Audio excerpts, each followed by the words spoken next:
ಚಾಮರಾಜ ವಿಧಾನಸಭಾ ಕ್ಷೇತ್ರದ ಜನಪ್ರಿಯರು ಮಾಜಿ ಶಾಸಕರಾಗಿದ್ದಂಥ ವಾಸಣ್ಣನವರು ಅವರು ಶಾಸಕರಾಗಿದ್ದಾಗಲೂ ಕೂಡ ಮೇಯರ್ ವಾಸು ಅಂತಲೇ ಅವರನ್ನು ಜನ ಪ್ರೀತಿಯಿಂದ ಕರಿತಿದ್ರು.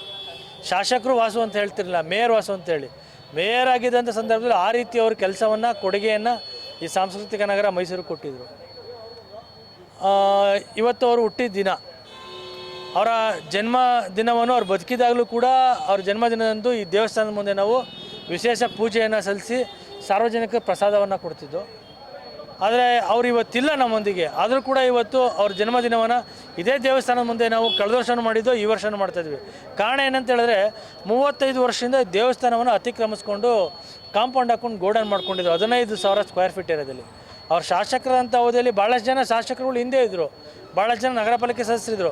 ಅದೇ ದೇವಸ್ಥಾನ ತೆರವುಗೊಳಿಸಬೇಕು ಅಂತೇಳಿ ಭಾಳಷ್ಟು ಜನ ಹೋರಾಟ ಮಾಡೋದು ಕೂಡ ಆಗಿರಲಿಲ್ಲ.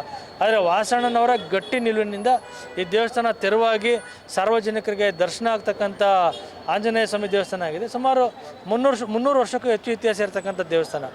ಬಹುಶಃ ಒಂದು ದುಃಖವಾದ ವಿಚಾರ ಏನಂತ ಹೇಳಿದ್ರೆ, ಅವರ ಜನ್ಮದಿನ ಈ ಮಾರ್ಚ್ 25 ಆದರೆ ಅವರ ಕಳ್ಕೊಂಡಿದ್ದು ನಾವು ಈ ಮಾರ್ಚ್ 11ನೇ ತಾರೀಕೆ. ಈ ವರ್ಷ ನಾವು ಹೋದ ವರ್ಷವೂ ಕೂಡ ಮಾರ್ಚ್ 11ಕ್ಕೆ ಪುಣ್ಯಸ್ಮರಣೆಯನ್ನು ಮಾಡಿದ್ದು ಅರಸು ರೋಡು ಅರಳಿ ಮರದ ಕೆಳಗಡೆ.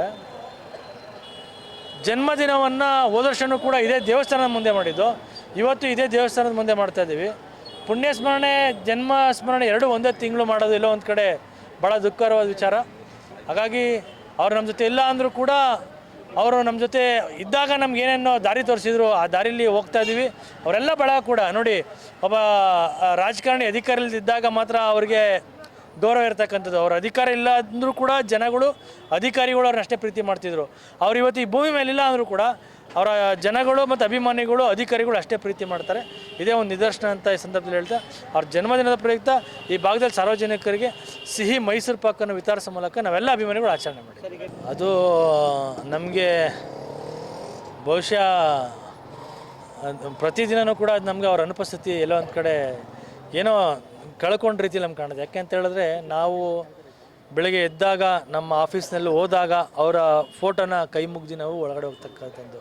ಹಾಗಾಗಿ ಯಾವತ್ತೂ ಕೂಡ ಅವ್ರ ಅನುಪಸ್ಥಿತಿ ನಮಗೆ ಎಲ್ಲೋ ಒಂದು ಕಡೆ ಭಾಳ ದುಃಖ. ಆದರೂ ಕೂಡ ನಾವು ಅವ್ರು ನಮ್ಮ ಜೊತೆ ಇದ್ದಾರೆ, ಅವ್ರ ಆದರ್ಶ ನಮ್ಮ ಜೊತೆ ಇದೆ ಅಂತ ಹೇಳಿದಾನೆ. ಭಾಳಷ್ಟು ಜನ ಮಹನೀಯರು ಅವ್ರ ಆದರ್ಶಗಳು ಬಿಟ್ಟೋಗಿರ್ತಾರೆ, ಅದೇ ಅವರ ಜೀವಂತ ಇರ್ತಕ್ಕಂಥದ್ದು ಅಂತಕ್ಕಂಥದ್ದು. ವಾಸಣ್ಣವ್ರು ಇವತ್ತು ನಮ್ಮ ಜೊತೆ ಇದ್ದಾರೆ. ಅವರು ನಮಗೆ ಏನು ಮಾರ್ಗದರ್ಶನ ಕೊಟ್ಟಿದ್ರು ಆ ಮಾರ್ಗದರ್ಶನದಲ್ಲಿ ಹೋಗ್ತಾ ಇದ್ದೀವಿ. ಅವ್ರು ನಮ್ಮ ಜೊತೆ ಇದ್ದಾರೆ ಅನ್ನೋ ನಂಬಿಕೆಯಲ್ಲೇ ನಾವಿದ್ದೀವಿ. ನಾವು ಇವ್ರನ್ನ ಹೆಂಗೆ ಪ್ರೀತಿಸ್ತಾಯಿದ್ರು ಅದೇ ರೀತಿ ನಮ್ಮನ್ನು ಪ್ರೀತಿಸ್ತಾಯಿದ್ರು. ನನ್ನಂತಿಯವ್ರನ್ನ ನೂರಾರು ಜನನ ಈ ಮೈಸೂರು ಜಿಲ್ಲೆಯಲ್ಲಿ ಅಂದರೆ ಸಿಟಿಯಲ್ಲಿ ಬೆಳೆಸಿದ್ದಾರೆ. ಇವತ್ತಿಗೂ ಅವ್ರನ್ನ ನೆನ್ಕೊಂಡೇ ನಾವು ಮನೆಯಿಂದ ಈಚೆ ಬರೋದು, ಅದರಲ್ಲಿ ಎರಡು ಮಾತಿಲ್ಲ. ಅವ್ರು ಇದ್ದಾರೆ ಅಂತಲೇ ನಾನು ತಿಳ್ಕೊಂಡಿದ್ದೀನಿ ಅಷ್ಟೇ. ರಾಜಕೀಯ ವಿದ್ಯಮಾನ ಅವರಿಗೆ ಸ್ವಲ್ಪ ಅಡ್ಜಸ್ಟ್ ಆಯ್ತಿರಲಿಲ್ಲ. ಇವತ್ತಿನ ರಾಜಕಾರಣ ಅವ್ರಿಗೆ ಅಡ್ಜಸ್ಟ್ ಆಯ್ತಿರಲಿಲ್ಲ. ಅದು ನನಗೆ ಸ್ವಲ್ಪ ಹತ್ತಿರದಲ್ಲಿದ್ದ ನನಗೆ ಗೊತ್ತಾಯ್ತಿತ್ತು. ಅವರ ರಾಜಕಾರಣನೇ ಬೇರೆ, ಈಗಿನ ರಾಜಕಾರಣ ಬೇರೆ. ಅದು ಇರಬೇಕಾಗಿತ್ತು ಅಂತ ಅನ್ನಿಸ್ತದೆ ಅಷ್ಟೇ. ನಾನು ಇನ್ನೊಂದು ಶೈಲಿ, ಆದರೆ ಅವ್ರು ಯಾರನ್ನ ಹತ್ತಿರ ತಗೋತಾಯಿದ್ರು ಅಂದರೆ ಅದರಲ್ಲಿ ನಮ್ಮ ಪ್ರಶಾಂತ್ ಗೌಡರು ಒಂದಷ್ಟು ಜನ ಇದ್ದರು. ಅವ್ರನ್ನ ವಾರದಲ್ಲಿ ಒಂದು 3 ದಿನ ಕೂರಿಸ್ಕೊಂಡು ನಾಷ್ಟ ಮಾಡಬೇಕು ಅಂಥ ಗುರುಗಳು ನಮಗೆ ಸಿಗೋಲ್ಲ. ಇವತ್ತಿಲ್ಲ ಅವರು. ಅದನ್ನು ಜಾಸ್ತಿ